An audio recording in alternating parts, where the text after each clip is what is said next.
Look, I was born right here in New York City, 1975, in the shadows of old Yankee Stadium, the house that Babe Ruth built. And I come from humble beginnings. And, we were lifelong renters. And as a young man, I said, boy, if I can ever trade places with a landlord, I will. Because we had to move every 18 months. And that kind of inspired me to one day be on the other side of that trade. And I had an opportunity about 10 years later, in my early 20s, and is when I made my first real estate investment.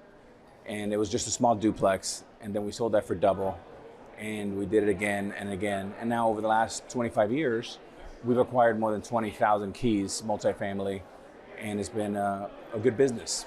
It definitely has. You've looked up to people like Warren Buffett, to Magic Johnson. What's some of the best advice they've given you, or something that sticks out in your head? I think what Warren Buffett has taught me is, stay in your circle of competence, right? Don't be wide and shallow, go narrow and deep. And what are the 2 or 3 things you do really good that you have a competitive advantage? And then when I was playing, he would say 2 things: be the best baseball player you can be, and be a gentleman, because reputation is everything. There you go. Yeah. Words to remember. So you expanded beyond real estate. Your portfolio has grown so much. What do you look for in an opportunity? Well, the one constant today is change, and things are changing faster than ever. When you look at AI and how it's transforming business, some for the good, some for the bad. But we do 3 things at A-Rod Corp. We do real estate, which is our legacy business. We do sports. We own our 2 franchises in Minnesota, the Timberwolves and the Minnesota Lynx. And then we own part of about 30, 35 companies in which we made investments, most of them minority, some majority. But we look at companies that we have an opportunity to help more than just our capital. Do we have a great passion for it? Do we understand it? And can we actually bring value to the founders? And that's really what we think about it. And obviously we want to buy at the right price and buy really good businesses. Now, you've had so much success, but you've also had some setbacks, and you've been very open about it. Your docuseries, Alex versus A-Rod, incredible series. You really opened up in there. Even maybe there were some business transactions that didn't go quite the way you wanted. How do you handle those setbacks, or what lessons have you learned from them? Well, I think, look, when I just turned 50, right? And when you've been around a while, hindsight's always easier to go back and go, oh, I wish I didn't make that decision or that decision.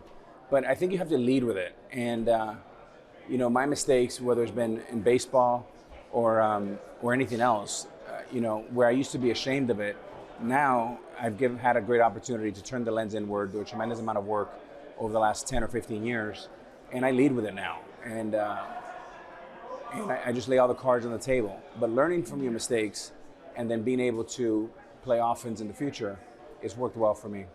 Excellent. Yankees opening day around the corner. What does this current team have? Does it have the DNA to be a championship team, or maybe what are they missing? Well, I think they're going to get some health back. Garrett Cole coming back is huge. It comes down to a few things. It comes down to great pitching, good defense, situational hitting. Obviously, the Aaron Judge elephant in the room is he's 34, so that window starts closing at some point. So if you're the Yankees and you're the fan base, you want to capitalize on one of the greatest players of our generation to be able to collect a world title.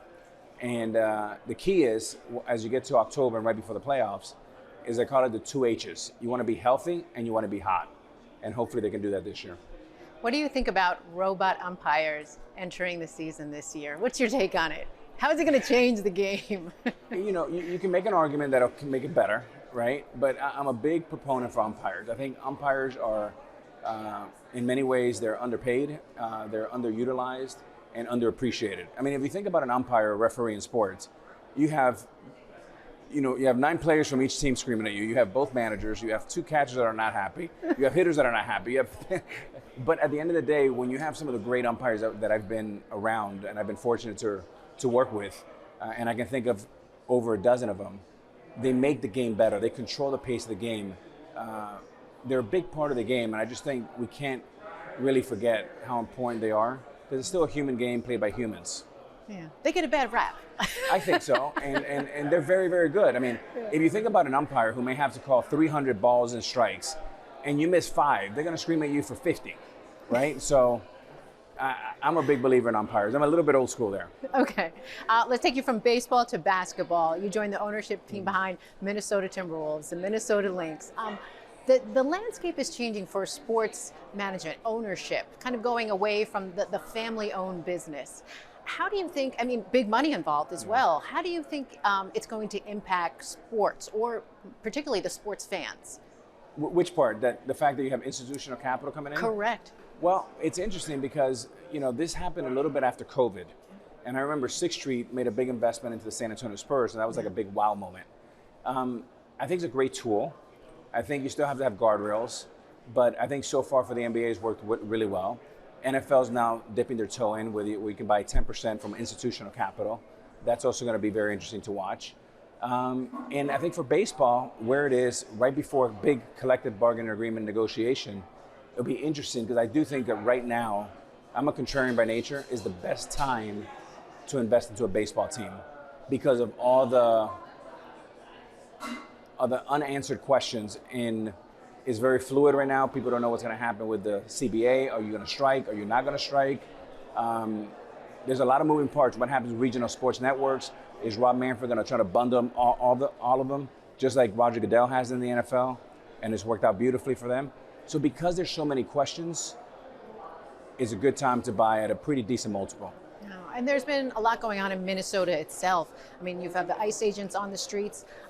How do you talk to the team about this? Because obviously they're going through a lot mentally as well through all this. Yeah, it's a very, very sad time in Minnesota for the people there that have to endure so much.